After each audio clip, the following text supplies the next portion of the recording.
Hello, viewers, and welcome to another episode of Reminiscences.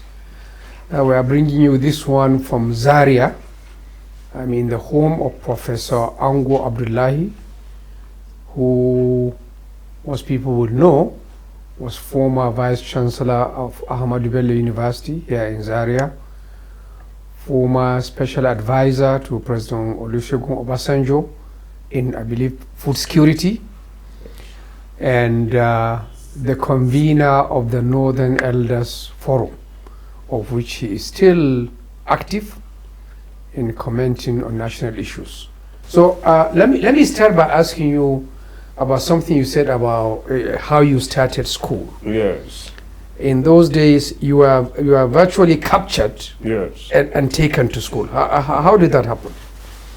Well, in those years,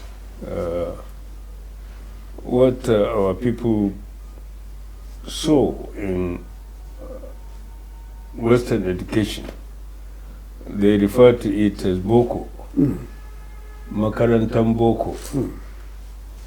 And virtually, children were virtually conscripted or captured by community leadership and sent to primary schools. And my father, being the village head, was of course required to provide a number of school children from his own area to go to a primary school in Kaya, not even in his own village of administration, Yakawada. And but he wanted to set an example by picking from his family members. And out of his family members, there was a cousin of mine, the son of his elder sister, who was at the correct school age. So he got him in the list of those others coming from other villages that he would submit to the district head and eventually to be taken to Kaya Elementary School. And his own children, my elder brothers, two at the time, but they were beyond the age of going to elementary school. So he couldn't have possibly picked any one of them. So he picked my cousin, who was completely under his care because his elder sister had died and he had brought her children under his care, just like all of us. So he took for granted that he could do this without any insinuations coming from any quarters. And then soon after, the insinuations started coming that he took his sister's son to Boko and refused to take his own blood children to Boko.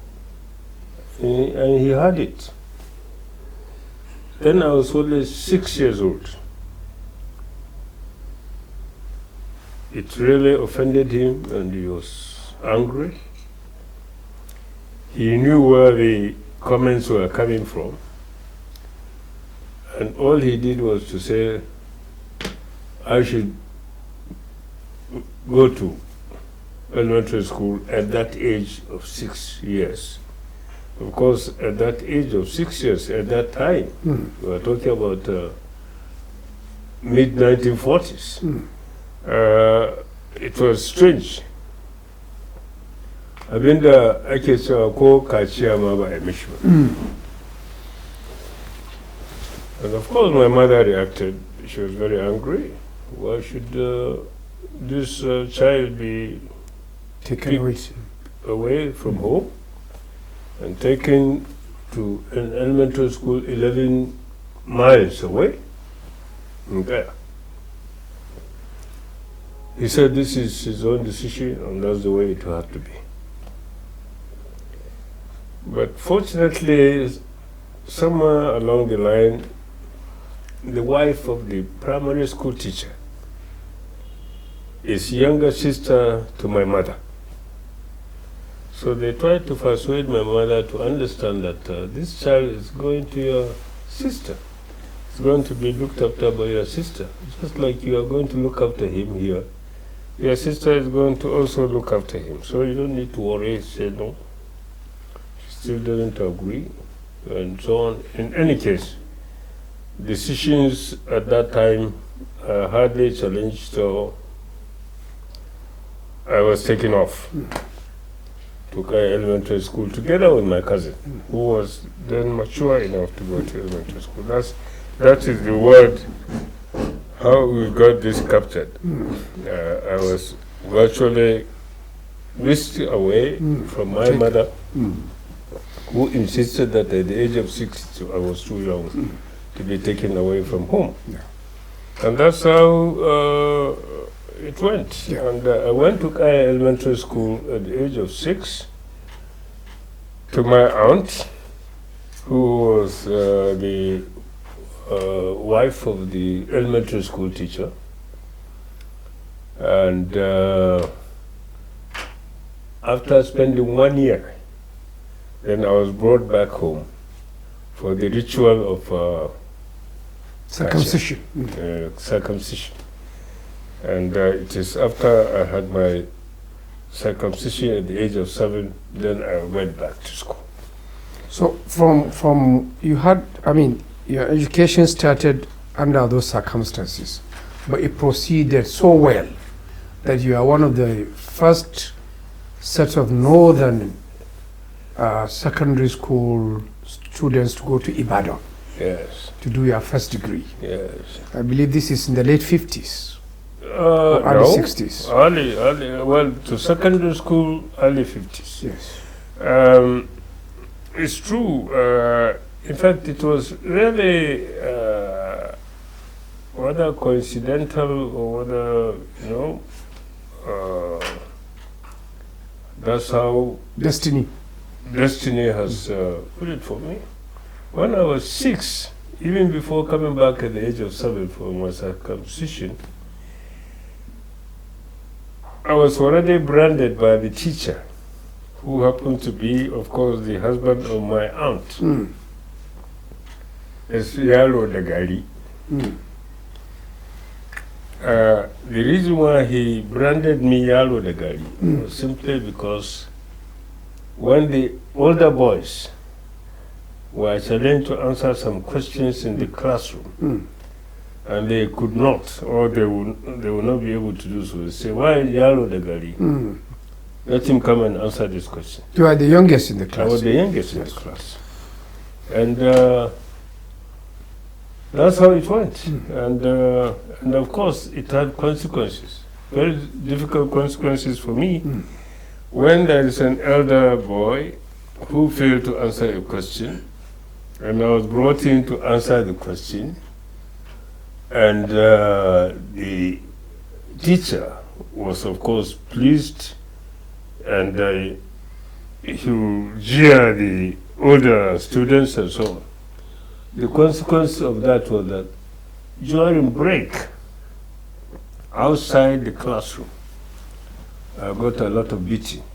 Those who perhaps consider themselves as having been disgraced by the teacher on account of my answering this question. So at some point, when I found that I was being beaten constantly by answering questions, I declined to answer the question. I would say, I don't know. And that's how I saved myself from being beaten by older students and so on and so forth. Alhamdulillah, yes, that's how things went. Went back and completed my...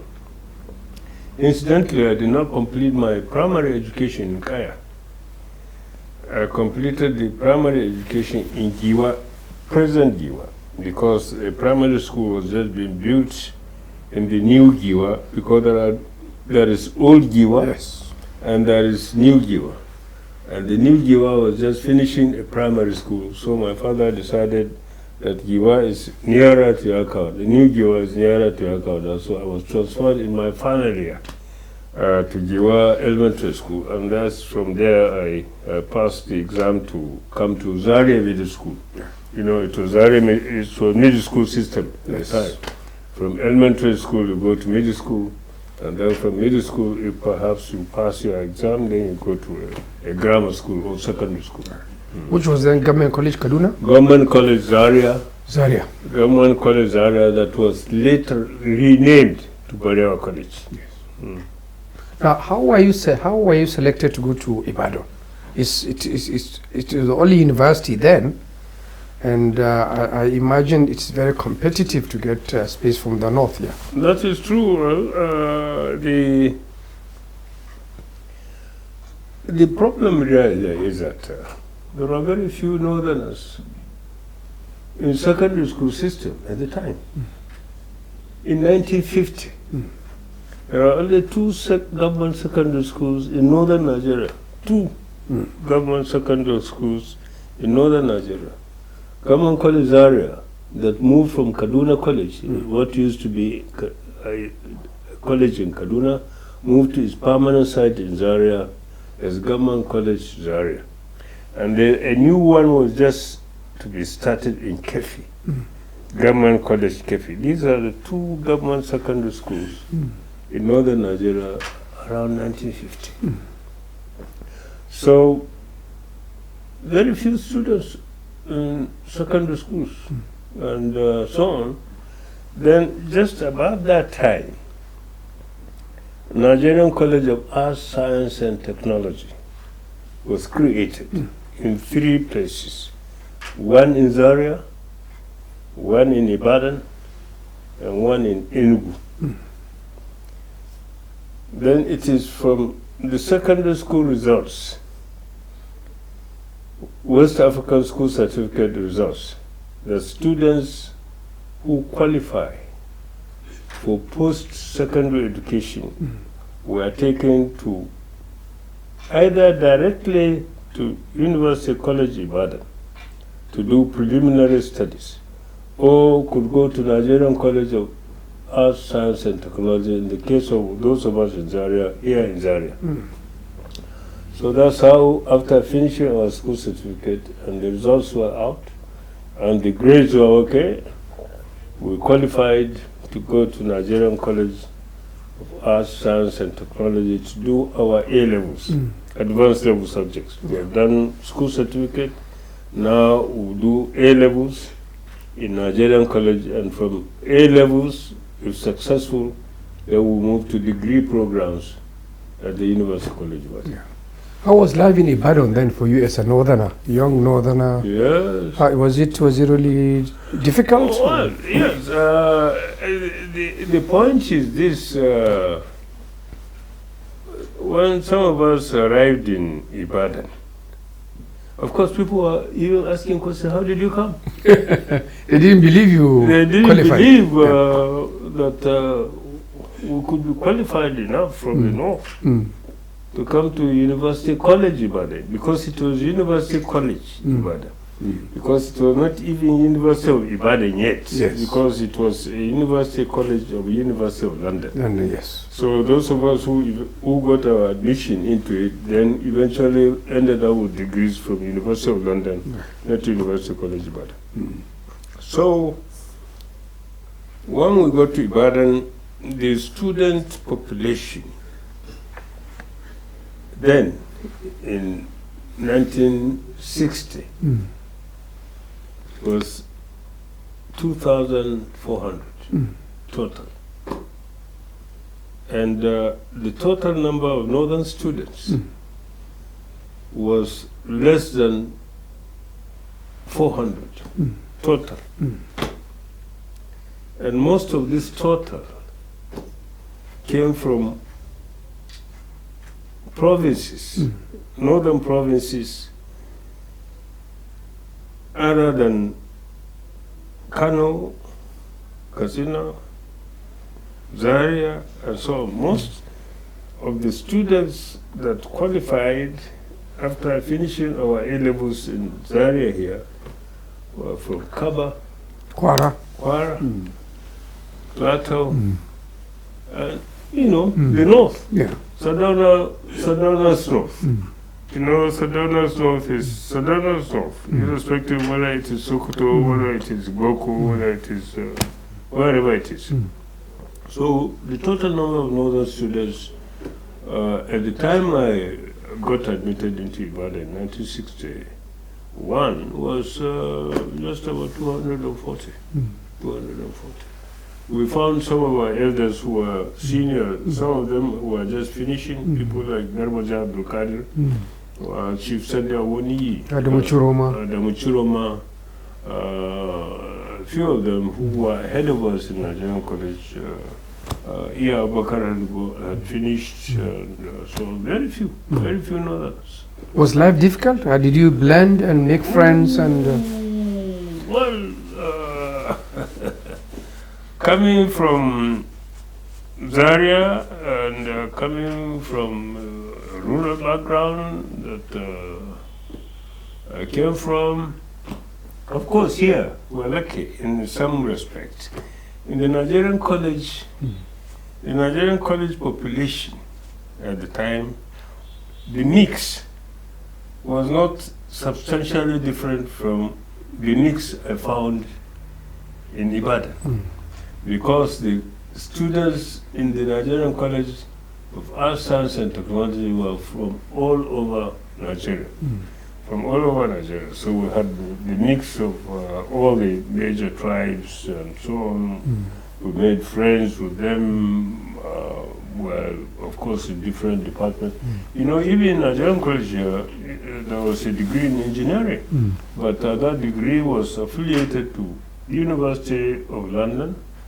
There were courses that were professional courses like fine arts, architecture, and so on and so forth. So there are students from all over Nigeria in the Nigerian college. So the mix started from Zaria here. So it wasn't extremely difficult to get a mix, the correct mix. But in the course I picked to study, there were only 5 of us from the north. This was agriculture, right? Yes, Faculty of Agriculture, myself, a very close friend of mine, Senator Jibrin, who passed away this year, last year, Pojok from Plateau, Ibikule from Ofa, and so 5 of us.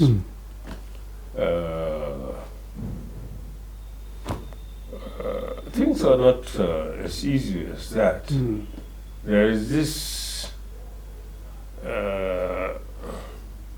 it's difficult to describe it. Was it discrimination?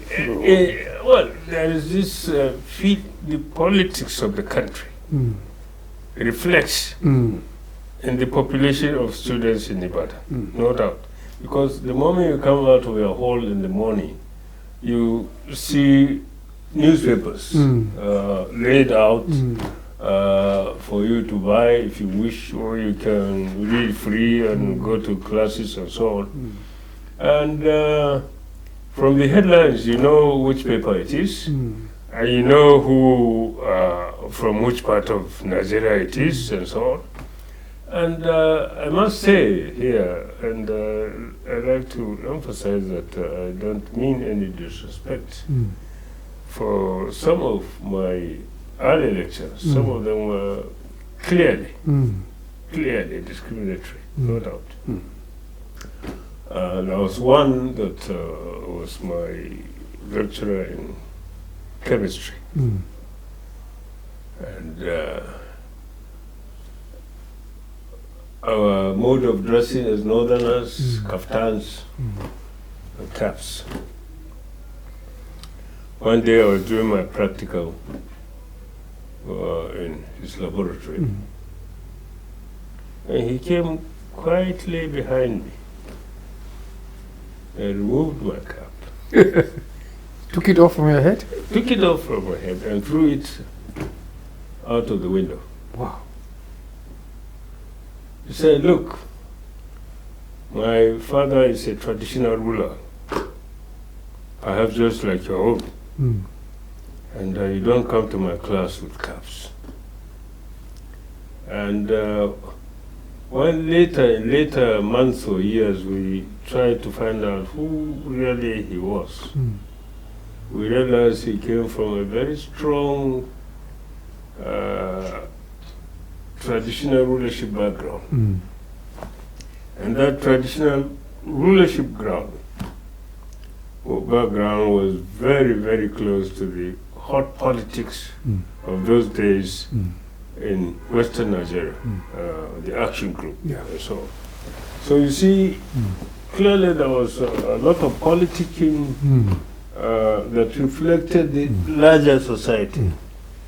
So most of us, yes, if I may add this sure. one, most of us, when we left Zaria, we left as radical NEPU boys. NEPU.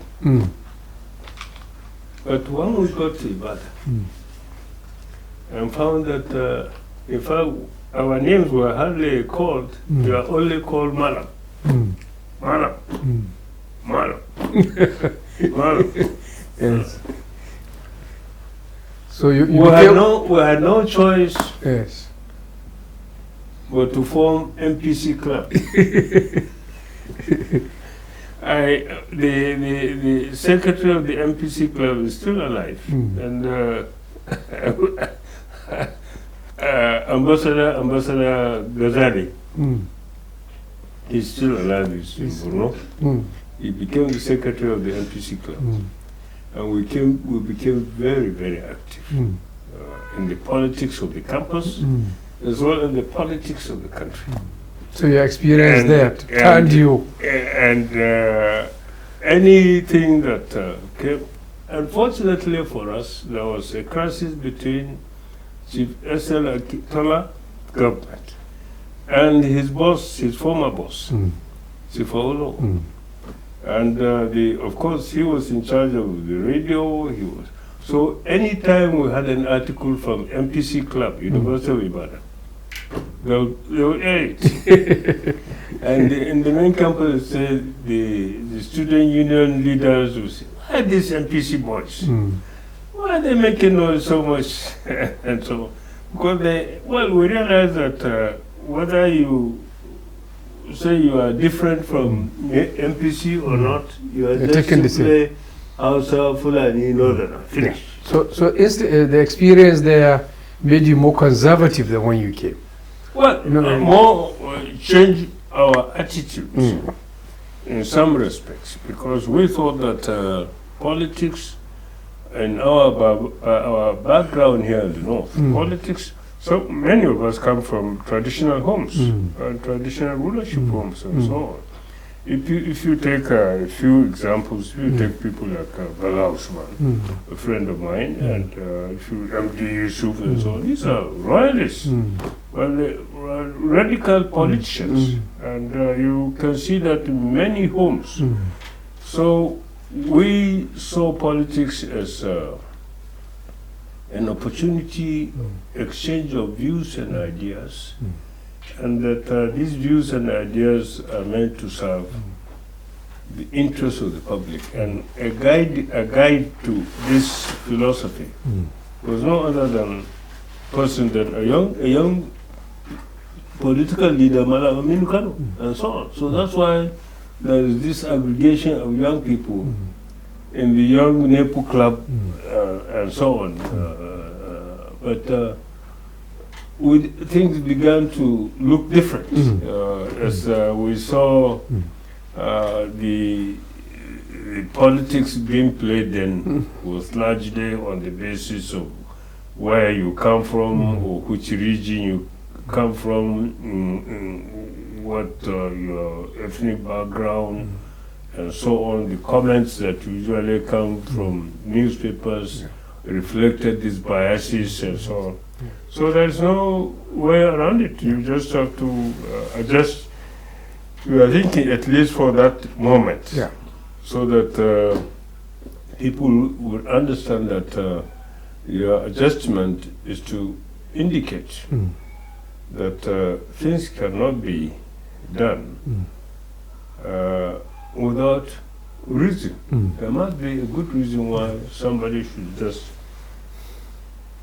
set his mind against a people simply because most people thought that, in fact, many of us went to Ibadan because Sadona forced it. Yeah, maybe it's a quota system. No, Sadona forced it. So these are Sadona boys, so the university had no choice but to take them. This is in spite of the fact that in the classes or in the disciplines where we were pursuing, we had very, very, very bright students. The year of workers, first class honors. Jibril Aminu took virtually 6 or 5 of the 6 final medical exam prizes in his. But all the same, I say, how did you come to Ibadan? So let me move from Ibadan back here to Zaria. Yes. When you finished, you you took up a job in Zaria here in the Institute of Agricultural Research. Right. It seems you had a fairy tale career in Zaria. You are an officer, you became director of the institute, deputy vice chancellor, rather quickly. I mean, what happened? It looks very fairy tale. Very. It's true. I myself sometimes looked at it that way because I think I became VC at the age of 39. 39, yes. 39 or 40. You see, only 4 of us graduated from University of Ibadan in 1964. And when we arrived in Kaduna, there was government vehicle waiting for northerners coming from Ibadan with degrees. And of course the government was aware of our scholarships. Each one was known to study this X, Y, Z and so on. And each one was taken to the appropriate ministry. Straight away. Straight away. And I was taken to agriculture, and the permanent secretary at that time was Muhammad Lawan from Maiduguri. The Bukar Shaibs and so on were all there. And got in. So, well, you just coming from, you finished from Ibadan, congratulations, we saw your results. And you are going to Samaru. But going to Samaru for some may mean that I'm being posted to ABU. Of course, ABU is an independent institution. It takes its own staff. The government department or government as a whole doesn't recruit staff for ABU. So they say, because of the creation of Ahmadu Bello University and the Institute for Agricultural Research, where your background, professional background is, has been absorbed by Ahmadu Bello University. And we don't want to lose that link between the products of research and the application of products of research on the farms. So we have created a new unit which is based in Samaru. That unit will be called Agriculture Research Liaison Section, belonging to the ministry. It doesn't belong to the university.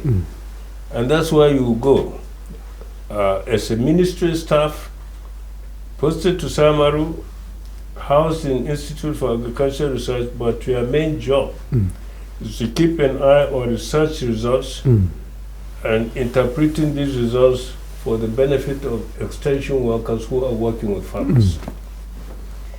At that time, the unit was new. One of my seniors, probably normally Imran Yazidu. Yes. He was there. He was one of those.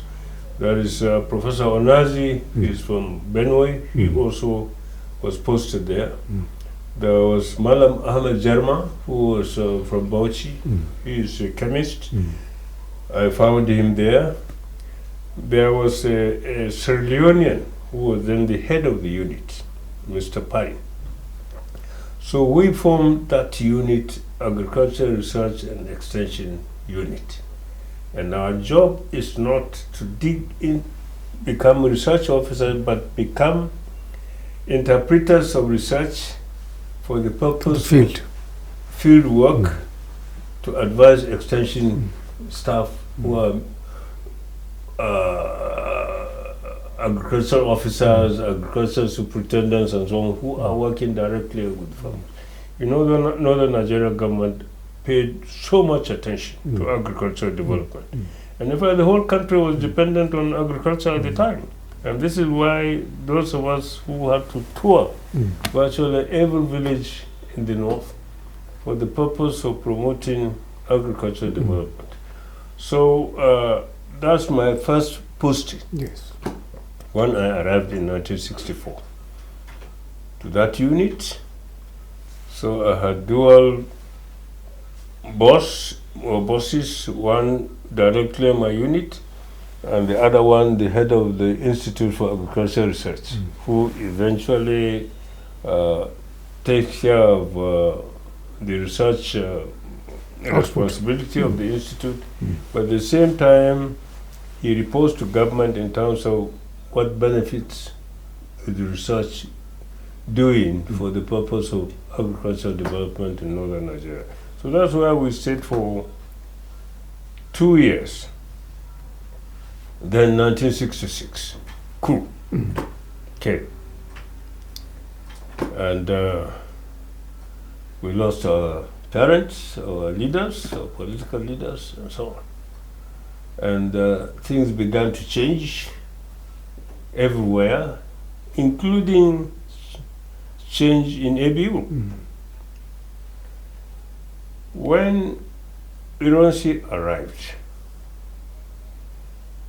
with his secretary to government, I think it was Nwokedi, they immediately sacked the vice chancellor of the university. All the universities then? Which university? Ahmadu Bello. Sacked. Actually, he Who was this, Alexander then? Exactly. He was recruited from University of Ibadan Physics Department to become VC of ABU. And after the coup, Ironsi's government decided he should leave the country. He's British. Or if he, yes. No, he's a New Zealander. Oh, New Zealand. New Zealander. And there are 2 Igbo senior lecturers in the Department of Engineering. I told you that the Nigerian College was running engineering programs on behalf of the University of Ibadan or University of London. Yes. So quickly they started to lobby. For one of them, they were quite senior, for one of them to replace Norman Alexander, the expatriate vice chancellor that was kicked out. Of course, my Bede, who was chairman of council at the time, together with his colleagues, Ladam Baki, Ahmad Kumasi, and so on, went to Hassan Usman Kassir. Said, our vice chancellor, the vice chancellor of Ondo University has been kicked out. This is a northern university. This university belongs to northern Nigeria. And we don't see why. And every employee of the university, including the vice chancellor, is an employee of the university council. And nobody consulted us when he was removed. So we don't agree. Then I think General Hassan told them, well, that decision has been taken. It's a military government. It's a military decision. Military government. He's a military man. He took his. Then he was already appointed as governor of the northern provinces, because the northern region had already been converted into provinces. They said, no, we don't agree that, but if we had to leave, we are going to appoint a new vice chancellor ourselves. We don't accept any appointment from anywhere else. These are principled people, or principled leaders at the time. My bed, the second bed, led them, and then Hassan said, to, Mona de Sune. If I may mimic his, his voice. So at that time, to be honest with you, the most senior persons with academic qualifications to teach in the university were 2 or 3. Isha Audu, Messi. And he was not even in Zaria, he was University of Lagos. At some point he was in fact the personal physician of Sadana. Then Professor Iya Bakar had just returned not too long from Cambridge with his PhD in physics or mathematics, whatever. And with that basic qualification at university, with a PhD, your starting point is lecturer 2. Exactly. You know? And then there is one, Malam Balarabe, I think he's Funtuaman. He was also teaching mathematics when we were doing our A-levels. I could say he was qualified, he would be qualified to teach in but no PhD. Not PhD. No, by the PhD. So Hassan said, well, I've heard your message. I'll communicate your message to, but in the meantime, you better go and produce a candidate for VC University. That's how Ishaya Audu eventually. Exactly. But that's they said, okay, well, we have. So they sent for Ishaya Audu to come from Lagos. Whether they went to pick him or anyway, they called through to the council meeting. He was waiting outside. After a few minutes, they brought him and said, you are appointed VC of Ahmadu Bello University. let us go to your own appointment as VC. What happened? You are director. Yes, exactly. I think you are deputy vice chancellor. No. How did you get appointed? Well, of course, I was telling you about the transition Yes. from ministry to university now. Yes. Now we have since converted into research institute. Yes, you have gone and done your masters and PhD. Yes, so I had I'd done masters and so on. And so why was your appointment as dramatic? No, how did it happen? I became deputy director of the institute. Yes. At some point. And then when Obasanjo decided to post vice chancellors to universities, another aberration, total aberration. That is universities where they don't belong, where they are not from. Even where they belong, they did not go through the process of normal appointment of vice chancellors, which is usually stated in the law of each university. Not through the council then. Exactly. He posted Akinkugbe. Professor Akinkugbe was teaching medicine in Ibadan, but of course he became VC of University of Ilorin through the normal procedure to Idaria. He took Mahmoud Tukur, late now, To Lagos. to the University of Lagos. Mahmoud Tukur said he's not going because Lagos did not invite him to be VC, so he's not going. He refused to go. He brought Ezilo to Kano. So when eventually Professor Akinkugbe settled down in Zaria, after 2-3 months, a telephone call came to the institute that the vice chancellor wanted to see me. You are then deputy director, not director. No, I was director already. Director. So I went. So Ango, I didn't teach you in Ibadan, but I taught your friends. Subabayo, Professor Musa, Jibril Aminu, and the rest of them. He taught them medicine. He's a cardiologist, like Jibril Aminu. So he said, well, I've settled down in the university now. I know who is who. And I've called you to ask you whether you will agree to be Deputy Vice Chancellor, to work with me. Oh, so well, this is a great honor, sir. Out of so many of us, equals, professors, heads of department, deans, I could be so recognized, particularly grateful. Thank you very much, sir.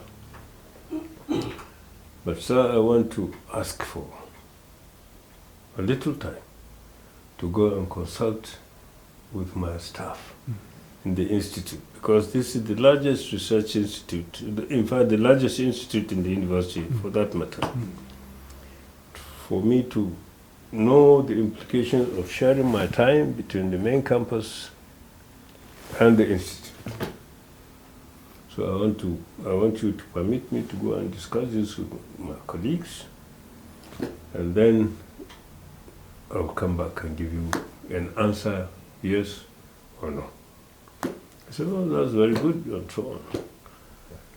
But then that was not my, that was an excuse I gave. There are other reasons why. With you, I thought I need more time to consult. So I called colleagues, the Balas and the rest of them. So I've been invited by the VC to come and be his deputy. What do you think?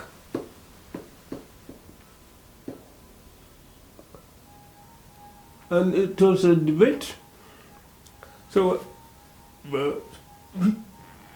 we didn't bring him here. So of course we didn't bring him here. But he's here. He's here. I mean, it's real. But he's here. So the debate was split into two. Some say yes, some said no. But at the end of the day, the yes had it. Because they said, if I did not accept, then who knows who will pick and what will be the consequences for the university. Since we are not particularly pleased that he wasn't our choice. So I accepted. I came and reported to him. I accepted. He said, one other thing. You have a tradition of two deputy vice chancellors, but I have a tradition of only one, so that the command structure is very clear. VC deputy vice chancellor. So you will be one deputy vice chancellor. No, I said, okay, fine. That's how I accepted to be deputy VC. Sharing my time between institute and the main campus. Then the university remained turbulent because of Obasanjo's decision to post VCs rather than allow universities to choose their own vice chancellors. And ABU, so hotspot, and things didn't go well. The VC was not at ease with the events, the students were getting organized, the staff, how ABU was, and so on. So riots broke out. I was in Zaire here visiting Berea College for an assignment. Then we saw smoke in summer. I told Babayo that this smoke is from the main campus. Let's go back. We went back and found that the campus was virtually on fire. As deputy VC, I started looking for my VC. I phoned everywhere I knew I could get him. I couldn't find him. Eventually, after I said, Ango, sorry, I have not answered your calls. I'm okay. If you are worried about my safety, I'm okay. So thank God you are okay, sir. No problem. I'm all worried about your safety. I said, I'm okay. In the meantime, ma, there's an arrangement for security to take me to Ilorin or to Ibadan. So Obasanjo had already arranged for his evacuation to back home. Now, VC is gone. Who remains? The deputy VC. So that's how it happened. No. Yeah. No. I was deputy VC. Then the chairman of council then, Sarkin Bidda, late, Mr. Nupe. So, well, since the VC had virtually abdicated, there must be an active. I know there is a deputy, then but we should redesignate acting VC. I said, well, here it is again, so I was referred to as acting VC.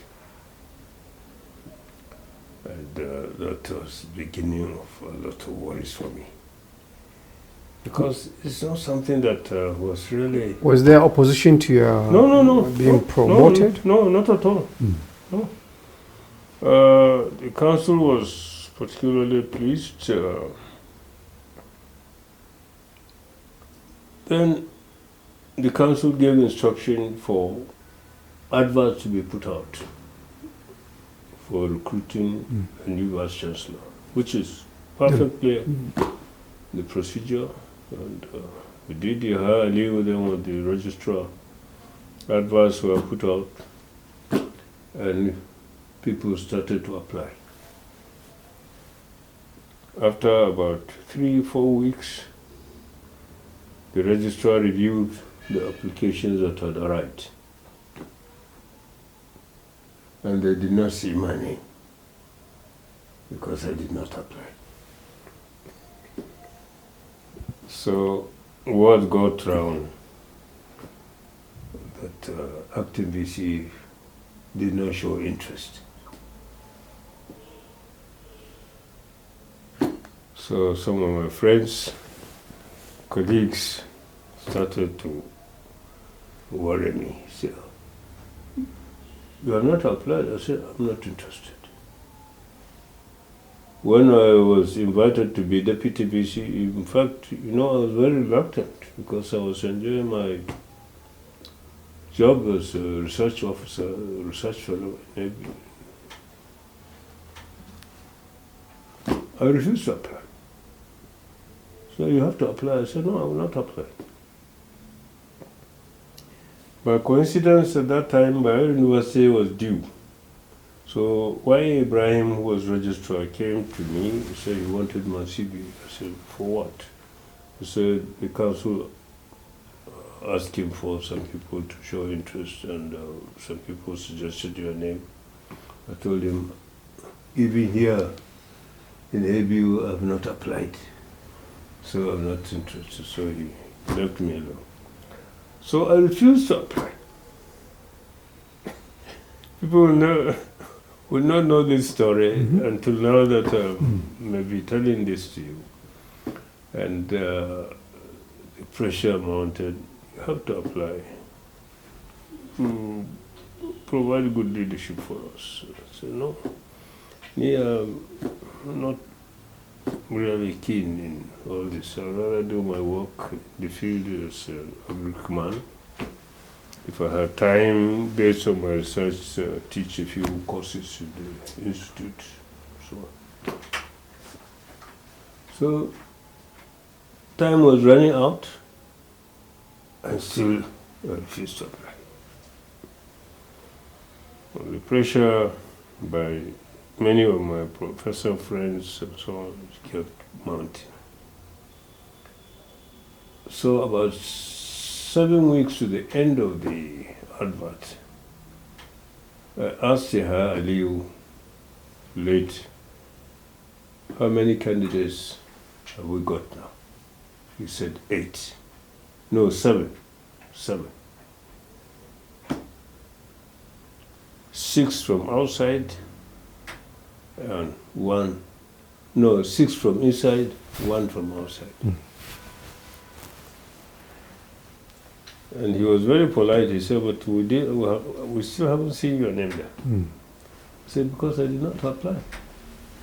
So within that period, some of my colleagues decided they should use a provision in the law which allows for a search party to go around and see whether there are some people who deserve to be the list that have not applied, and if they could be persuaded to apply. So they came to me. I said, I will not apply. So what they did was to write an application on my behalf and dropped it in the box.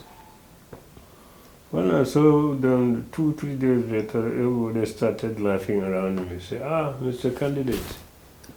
I said, candidate of what? So you're a candidate, your name is in that box. I said, okay, who did this? It can't be with my own handwriting. And why did you get my CV? So, well, you had CV for your promotion to principal research fellow, which is the usual thing for professors or principal research fellows. That's the one we used. And you're a candidate. That's it. That's how it is. So that's the council. That's how, but even then, I tried to wiggle out. Since I was not the one who applied, and everybody knew I did not apply. So I decided the registrar should call an emergency meeting of Senate. The Senate was full, and the registrar sent in the notice. He said, what agenda? I said, when they come, I'll tell them. Came, the registrar came and said, well, the Senate is ready. So I called for this emergency Senate meeting to inform you that I did not, it's not out of disrespect for all of you or for this institution that I didn't apply to be its vice chancellor, even though I agreed to be its deputy vice chancellor.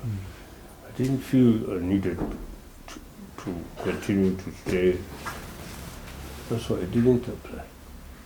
But I understand that I'm a candidate by virtue of the procedure that allows for people to be nominated.